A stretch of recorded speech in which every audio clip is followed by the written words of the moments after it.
we are going to take a look at how we can write equations for lines in three-dimensional space. We know in two-dimensional space that in order to write the equation of a line, we need a point and a slope. The slope is a way to define the direction that a line moves in. Remember that the slope incorporates the change in y and the change in x. In three-dimensional space, we've added the component z, which means we have to find a way to incorporate z into our direction. Therefore, we'll see that in 3D space, in order to write the equation of a line, we need a point and we need a direction vector. That direction vector is going to give us a clean way to describe the motion along a line. We'll also see that we can parameterize a line, much like we did in two-dimensional space, and using the parameter will help us to describe all of the points on a given line. Every point in three-dimensional space is uniquely determined by some point on that line and a direction vector that indicates which direction the line goes. If we're able to figure out that information from the information given, then we'll be able to easily write equations for the line. The vector form of the equation of a line starts off with a point. We've labeled that here as r0. This is our given point. Even though we just have a point, we're going to treat it as a vector. In other words, we're going to be considering the vector that connects the origin to our given point. And some vector v, this is our direction vector. We can put those together into an equation r of t, which is going to equal r0 plus t times v. We can expand that out a little bit to write it as x0, y0, z0 plus t times the vector ABC, which of course we could write as x0, y0, z0 plus the vector a times t, b times t, c times t. When we add those two vectors, we get a new vector that looks like x0 plus a times t, y0 plus b times t, z0 plus c times t. And in this form, we can deduce our parameterized form.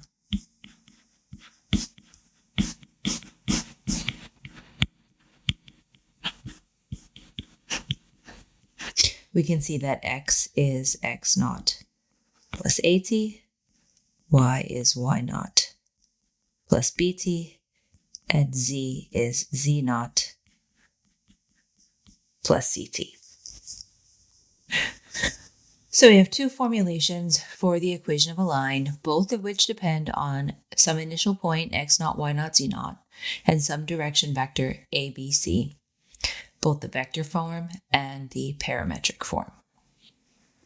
So for this example, we want to draw or write the equation, both vector and parametric equations for the line that goes through the point 1, negative 2, 3, in the direction of the vector 2, 1, negative 1. So r of t, our vector equations, r of t, we're going to write that as, we're going to treat our point as if it's a vector, again, considering the vector that connects that point to the origin.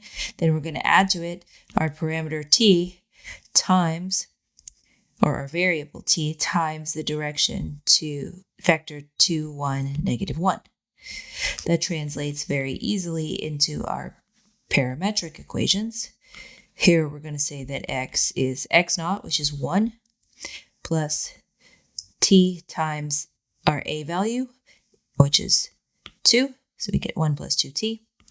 Y is going to be y0, that's negative 2, plus our b value, 1 times t, and z is going to be z0, plus the piece of the direction that we get in the z direction, so that's minus 1 times t.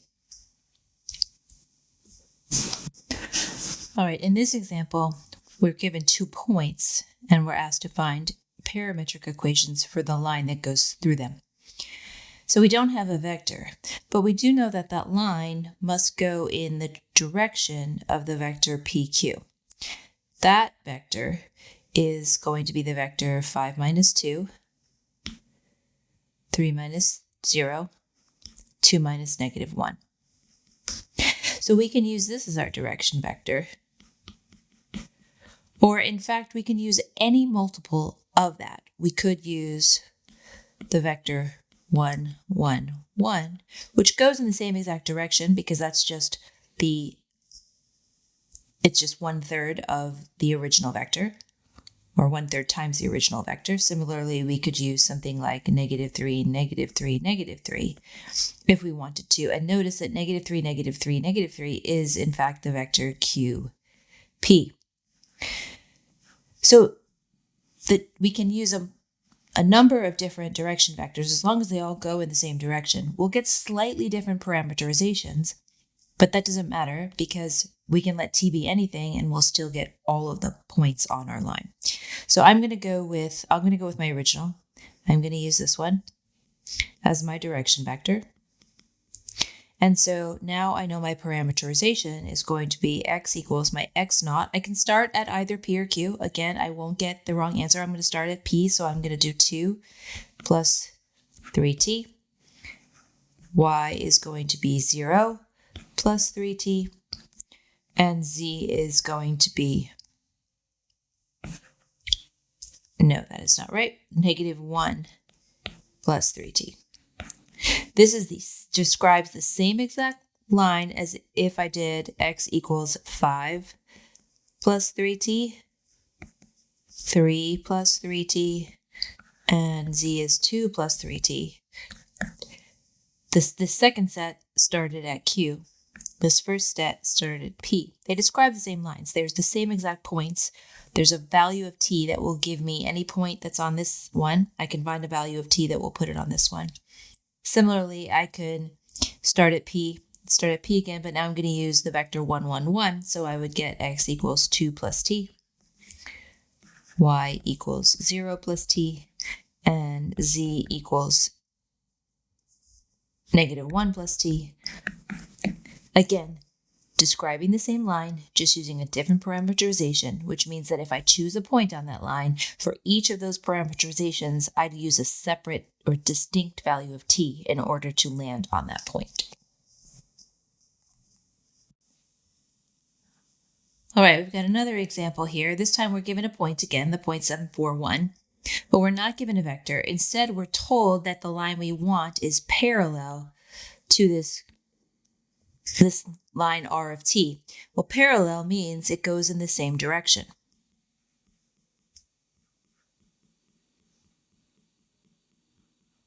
So if we can figure out the direction vector of this, then we will have a direction vector that works, and we can just use our point and our direction vector to come up with our parameterization.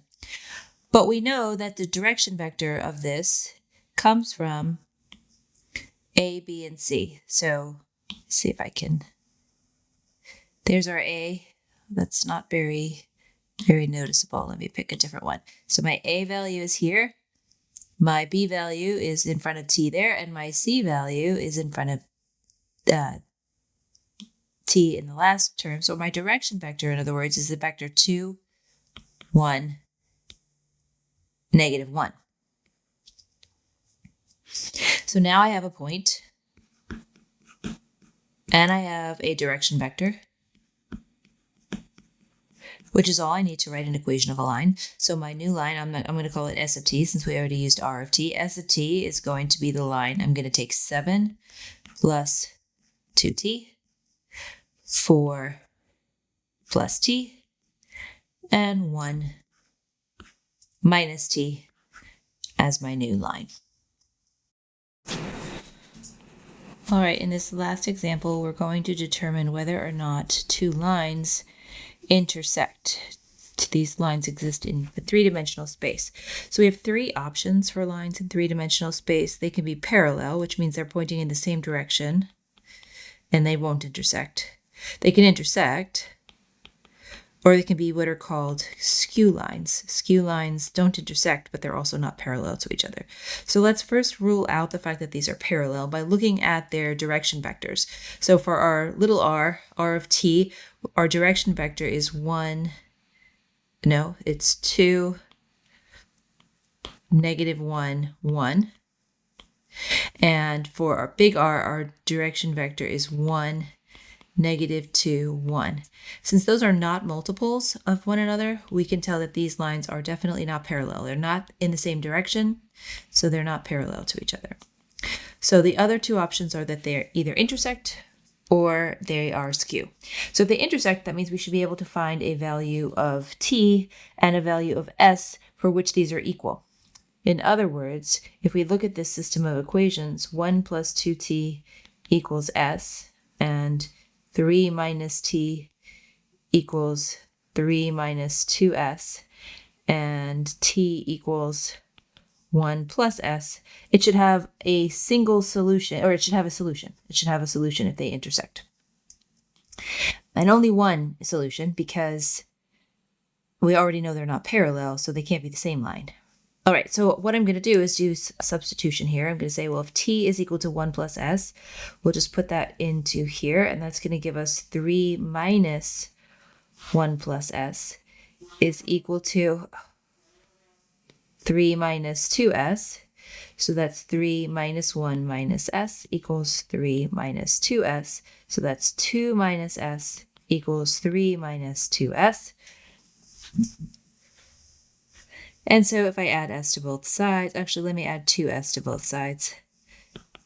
So I get s equals 1 when I do that. S equals 1.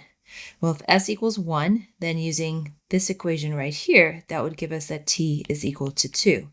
So we have s equals 1 and t equals 2. So right now there appears to be a solution, but notice we only used 2 of the equations to find that, right? And every system of 2 equations where the lines are not parallel or where the equations are not parallel is going to have a solution. So what we now have to do is check this equation. We're going to check here. And if it holds true for those as well, then we'll be all set. If it doesn't, then we know they don't intersect. So 1 plus 2t is going to be 1 plus 4. And we're checking, does that equal s, which is 1? And the answer is no. So what does that mean? Well, it means we found a point that satisfied these 2 equations, but does not satisfy this equation, which means that there is no point of intersection for these 2 lines. And that tells us that these are, in fact, skew lines.